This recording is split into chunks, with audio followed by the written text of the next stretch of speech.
पूंछ भी लंबी कर दूं? कितना झूठ बोलता है, मुझसे अब सुना भी नहीं जाता।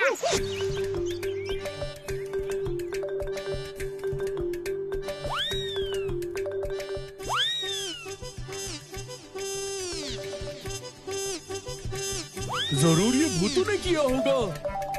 भूतू! भूतू! भूतू! भूतू!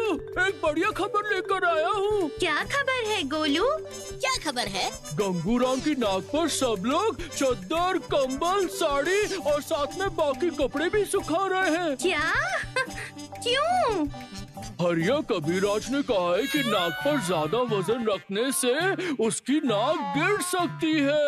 हाय रे, बेचारा गंगूराम। अब तो ये बड़ी सोचने की बात है। अब क्या करोगी तुम भूतू? सुनो सब लोग, तो मैंने जैसा कहा है वो ध्यान से सुनना और तुम लोगों को हाँ ठीक है भूतू। ठीक है? हाँ मैं समझ गया भूतू। तो ठीक है भूतू, मैं अभी जाता हूँ।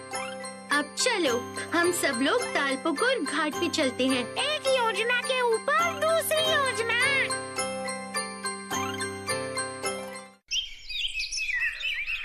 अभी तक गोलू आया क्यों नहीं? आ जाएगा, आ जाएगा। आ गया, गोलू आ गया। चलो चलो सब छुप जाओ। भोले बाबा पार करेगा, भोले बाबा पार करेगा, भोले बाबा पार करेगा। बस बस बस, रुक जाइए, रुक जाइए। कहाँ है वो? कहाँ है वो साधु बाबा जी? वो रहे, तालाब के उस पार ही बैठे हैं साधु बाबा जी। कहाँ? मुझे तो दिखाई नहीं दे रहे हैं भाई। साधु बाबा जी अदृश्य है। अब मुझे तालाब के उस पार उतरना होगा। ठीक है बाबा, ठीक है। उनसे कहो कि अगर वो मेरी नाक ठीक कर देंगे तो मैं उन्हें पूरे 4000 किलो चावल और 4000 किलो दाल दूंगा, फिर खिचड़ी बनाकर खाएंगे। याद रहेगा ना, क्योंकि साथ में रसगुल्ले भी चाहिए। भोले बाबा पार करेगा, भोले बाबा पार करेगा। अब मैं साधु बाबा जी से आपकी नाक को छोटा करने के लिए प्रार्थना करूंगा। साधु बाबा जी बचा लीजिए, आपकी शरण में आया हूँ। आप जो कहेंगे मैं वही करूँगा।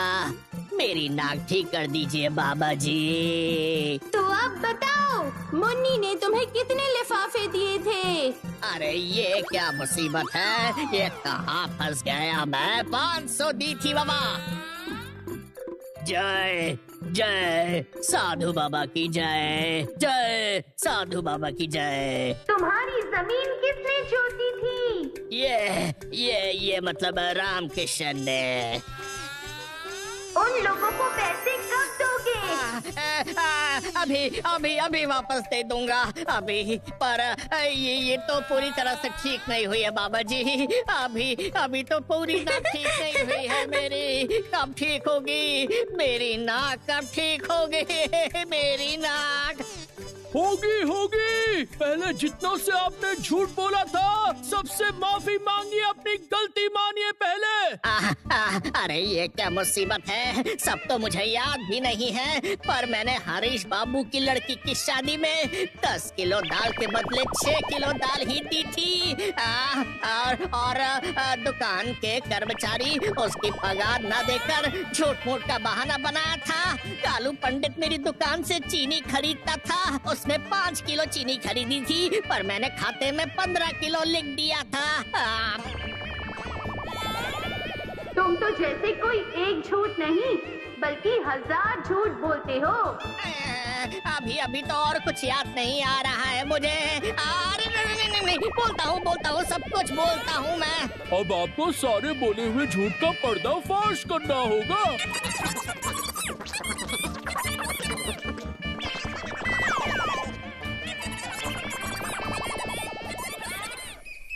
सबके पैसे वापस कर दो, तब जाके तुम्हारी नाक पूरी तरह से ठीक होगी। जाएगी।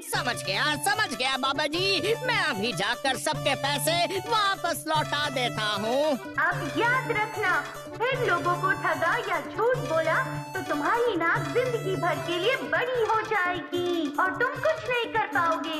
और आइंदा से कभी किसी को नहीं ठगूंगा, ये मैं आपसे वादा करता हूँ। मैं सच कह रहा हूँ। अब की बार माफ कर दीजिए बाबा जी, मुझे माफ कर दीजिए।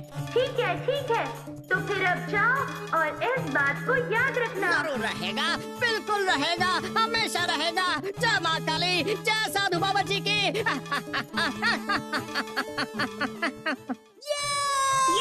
क्या बात है भूतो, तुमने कर दिखाया।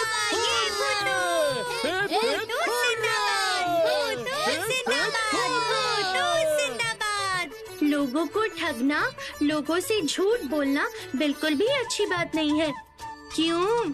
सही कहा ना? आप लोग क्या कहते हो?